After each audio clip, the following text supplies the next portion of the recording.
Hello tout le monde, rapide tuto pour vous montrer comment réparer une figurine G.I. Joe.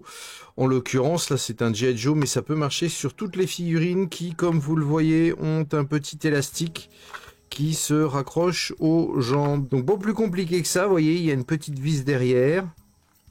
Hop, on dévisse. On démonte le bonhomme et vous voyez que vous avez le joint qui est ici, qui est complètement pété. Voilà. Donc vous prenez vos jambes, hop, vous tirez, vous avez le petit crochet et vous prenez un joint neuf. Alors pour les joints, vous allez en magasin de bricolage, vous allez trouver des joints toriques de toutes les tailles. Moi je prends des joints pour la cigarette électronique. Si vous utilisez la cigarette électronique, vous avez souvent des joints de rechange. Et ça, ce sont de très bons joints. Pourquoi je prends ceux-là? Parce qu'ils sont pas trop petits. Ils tiennent bien vos figurines, mais c'est pas trop compliqué à changer. Donc pour réparer, vous prenez les jambes de votre figurine, vous mettez le joint dans le crochet, vous passez le joint au niveau du bassin. Et hop.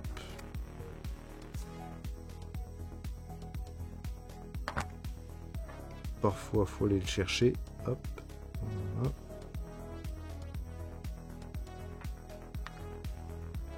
Une fois que j'ai mis mon joint dans les jambes, je prends la partie arrière de la figurine.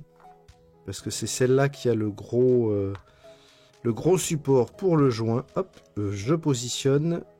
Et c'est là qu'on voit l'intérêt d'avoir un joint assez long, je dirais. Il n'y a pas trop de traction, donc c'est un petit peu moins difficile pour refermer la figurine. Vous pouvez positionner votre figurine sur votre atelier et elle bougera pas. Ça, c'est bien.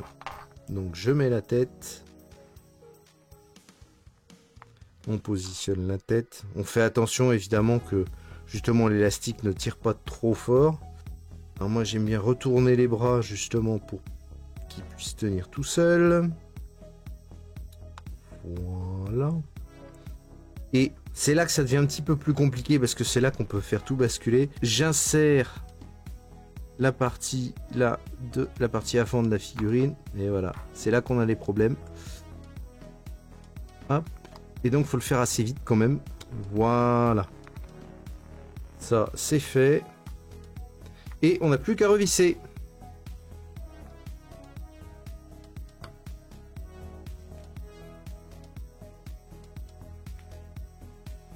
Et voilà, et votre figurine est réparée. C'est pas plus compliqué. Donc elle est souple, elle est assez souple, mais bon, ça tient bien. Après, vous choisissez le joint que vous voulez. Si vous voulez quelque chose un petit peu plus dur au mouvement, bon, bah, vous prenez un joint plus court. Mais voilà, votre figurine, elle est réparée. Elle est repartie pour 30 ans. Voilà, n'oubliez surtout pas, on met les petits pouces en l'air partout, on partage à travers le monde et moi je vous dis à très bientôt pour de prochaines vidéos. Salut à tous!